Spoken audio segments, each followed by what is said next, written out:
April the 7th, this is Mahdy Maaweel reporting live at the intersection Franklin and Chicago in Minneapolis, Minnesota.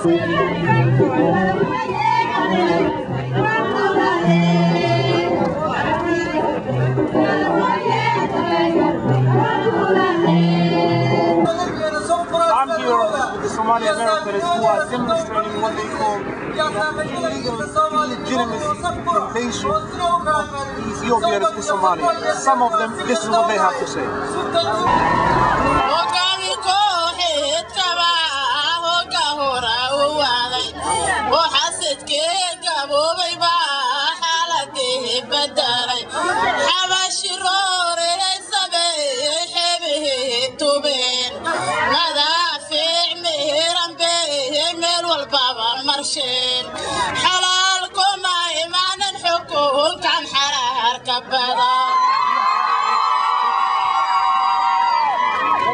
What do you guys want to happen to get back to the What we would like to happen is basically that we are given the opportunity for us, the Somalis, to sit together and to reconcile our differences. This is not necessarily a war against terrorism, extremism, or any of that type of stuff, as it is called. We think the government is trying to take advantage of our paranoia, or maybe of reality, Islamic extremism or terrorism, which is not really real. But phobia is some concern with Somalis. They don't want to see Somalian national unity.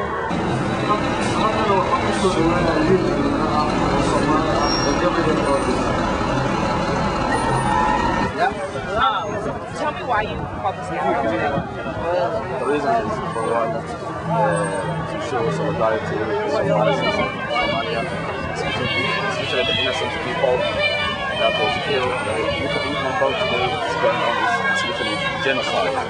So to show that we Somalis living outside of Somalia, that we are not sleeping, we are trying to do whatever we can, not only to support them, but also to ask the national government here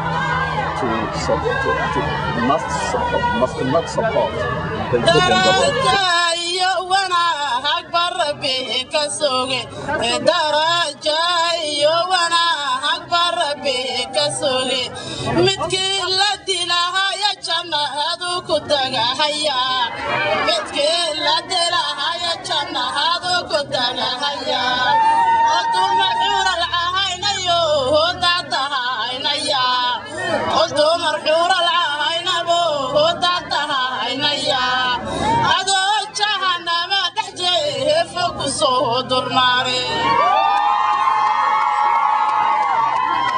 The reason U.S.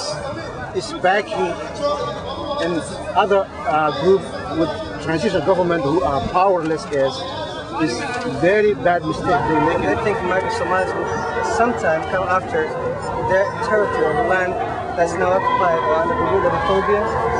So they want to make sure that they get the support of the United States government to make sure that never happens.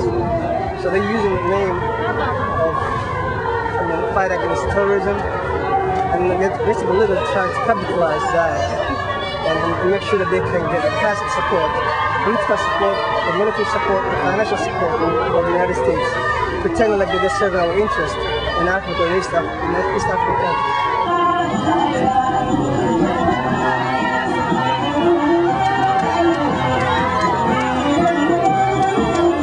Since last week, we are not hearing from any media, from United States media and others talking about the Somalia.